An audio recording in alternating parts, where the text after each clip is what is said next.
अस्सलाम वालेकुम नाजरीन, आप देख रहे हैं पस मंज़र टीवी। नाजरीन, अगर ये कहा जाए कि ये मौसम पाकिस्तानी स्टार्स के लिए शादियों का मौसम है तो ये कहना बिल्कुल गलत नहीं होगा, क्योंकि जैसा कि आप जानते हैं कि पहले हसन अली, फिर हमज़ा अली अब्बासी और उनके बाद अब एक और क्रिकेटर इमाद वसीम ने भी शादी कर ली है। हम इस वीडियो में आपको ये भी बताएंगे कि क्रिकेटर्स के दूसरे ममालिक ख़ुसूसन बरतानिया में शादी करने की वजूहात क्या हैं। इमाद वसीम की शादी सानिया इशफाक नामी बरतानवी नियात लड़की से हुई।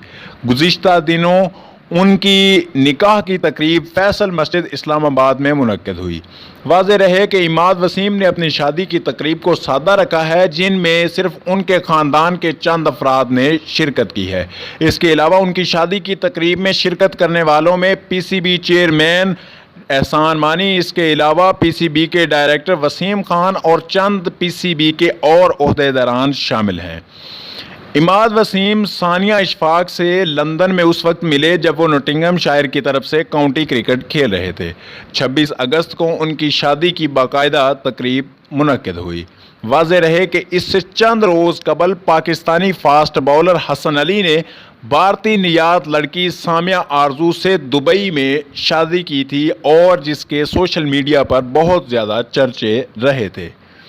बरतानवी नियात लड़कियों से शादी करने की पाकिस्तानी क्रिकेटर्स की एक बड़ी वजह यह है कि पाकिस्तानी क्रिकेटर समझते हैं कि नेशनल टीम में उनकी ज़्यादा देर जगह नहीं रहेगी। इसके बाद वो बरतानिया में मुस्तकिल मुकीम होकर वहीं काउंटी क्रिकेट खेलेंगे। इससे कबल Pakistani star fast bowler Mohammad Amir ने टेस्ट क्रिकेट से रिटायरमेंट का फैसला किया तो उसके पीछे भी यही वजह कार फरमा थी। वाज़ेह रहे कि आमिर ने भी बरतानवी नियात लड़की नरगिस से शादी की थी, और अब वो चाहते हैं कि वो बरतानवी शहरियत इख्तियार कर लें और काउंटी क्रिकेट में मुस्तकिल तौर पर खेलना शुरू कर दें। इसी वजह से वो कौमी टीम में अब बहुत ज़्यादा दिलचस्पी नहीं रखते और सिर्फ महदूद ओवर्स की क्रिकेट में मुल्क की नुमाइंदगी करते नज़र आएंगे।